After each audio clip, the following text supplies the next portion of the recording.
Hey, welcome back to Loft 801. My name is Diego, and this video is a review of Pride and Prejudice, released on November 11th, 2005. It is a romantic drama directed by Joe Wright, and it was adapted from the 1813 Jane Austen novel. The story takes place during the late 18th century and follows 5 English sisters and their courtship. Now, before I hop into my review, if you want to support the channel, please take a second to like and subscribe and hit the notification bell. It is very, very much appreciated. Like, seriously, if you do, you are the coolest freaking person. Thank you. Now, I know the story of Pride and Prejudice is well known, but here is your warning. There will be some heavy spoilers ahead, so continue at your own risk. Lastly, before we hop in, if you want to see anything reviewed, don't forget to let me know by leaving a comment, and I will get to it slowly but surely. Thank you. I'm hopping in 3, 2, 1. Mr. and Mrs. Bennet have 5 daughters: Jane, Elizabeth, Mary, Kitty, and Lydia. Wealthy bachelor Charles Bingley moves nearby and hosts a ball where he and Jane are smitten with each other. Elizabeth meets Mr. Darcy and dislikes him due to his snobby remarks. She instead takes a liking to Lieutenant Wickham, who has some history with Mr. Darcy. She also gets proposed to by a pompous clergyman, Mr. Collins. She rejects his proposal, so he marries her friend Charlotte instead. Mr. Collins, you are a dog.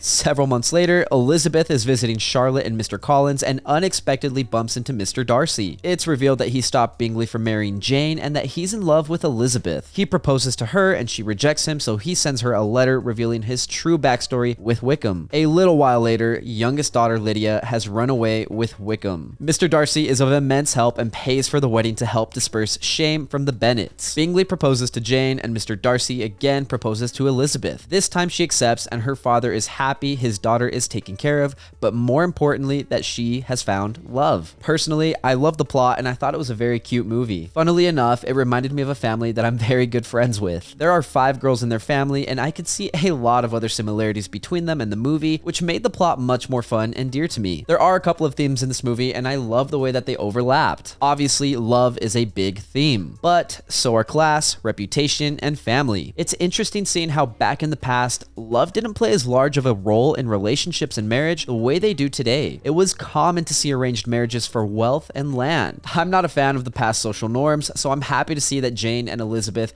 got with the right guys. Given the themes, I was able to appreciate the romantic and dramatic tone of the film. I think the production design helped enhance the tone for me by adding authenticity. I loved the set pieces and the beautiful houses used. I also really enjoyed the palace and the gardens within the film. Lastly, I thought the costume design was excellent. This movie did a wonderful job of portraying 18th century England. One of my favorite things about this movie was the acting and the characters. Like I said earlier, the Bennet family felt familiar, and I can completely picture my friends in another time and place like this. Putting aside my feelings of familiarity, I enjoyed the acting from the Bennet family. Keira Knightley, Brenda Blethyn, Donald Sutherland, Rosamund Pike, Carey Mulligan, Jenna Malone, and Tallulah Riley had amazing chemistry together and felt like a real family. They weren't posh or poor, but they were fun to be around. I also enjoyed the acting from many of the bachelors in the movie. I thought Tom Hollander was hilarious as Mr. Collins. Bro had no riz. I also enjoyed Simon Woods as Charles Bingley. He was very charming and energetic, doing a great job of showing how smitten he was with Jane. Lastly, I liked Matthew Macfadyen as Mr. Darcy. He came off very pretentious and he had some lines of dialogue that I could relate to, which, speaking of the dialogue, I thought it was great. When it comes to Mr. Darcy, he comes off as proud and arrogant, but his dialogue makes it clear that there's more to him than meets the eye. He's shy and reclusive, but he's also kind. In addition, I thought the dialogue from Elizabeth was fantastic. I especially loved when she would go on a rant. Maybe it was her sassiness, I'm not too sure, but she did not mince her words when it came to standing up for her and her family. The movie ran for 2 hours and 7 minutes, and it was almost a little too long. I think a few minutes could have been shaved off, but ultimately I was very happy with the length of the film because all of the characters were fleshed out. I also felt the length helped pace the drama within the romantic lives of the Bennet daughters. Going back to the tone, I thought the score and soundtrack were very much in place. They helped add suspense and drama when needed, but they also helped add some much needed joy during dances. The score was authentic. I also believe the cinematography worked synonymously with the soundtrack. soundtrack. It wasn't the best cinematography, but there were some great shots, with my favorite being at the start of the film when Charles Bingley hosts a dance. We get an awesome lengthy single take shot throughout the home. To top off my thoughts, I thought the cinematography did a wonderful job of creating perspective and scope.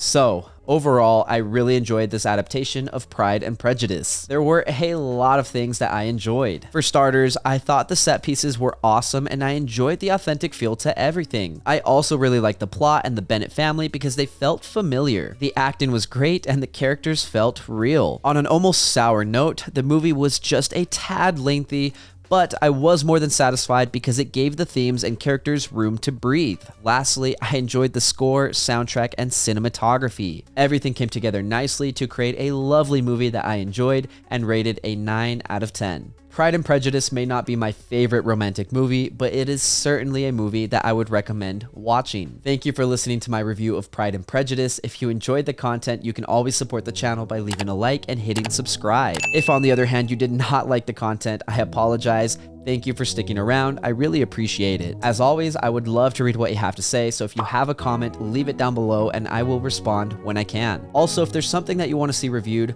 don't forget to let me know by leaving a comment and I will get to it slowly but surely. Lastly, if you want to see some more from me, you can check out my vlogs linked up above or my podcast, Good Friends. Thank you again for watching. My name is Diego and I will see you next time.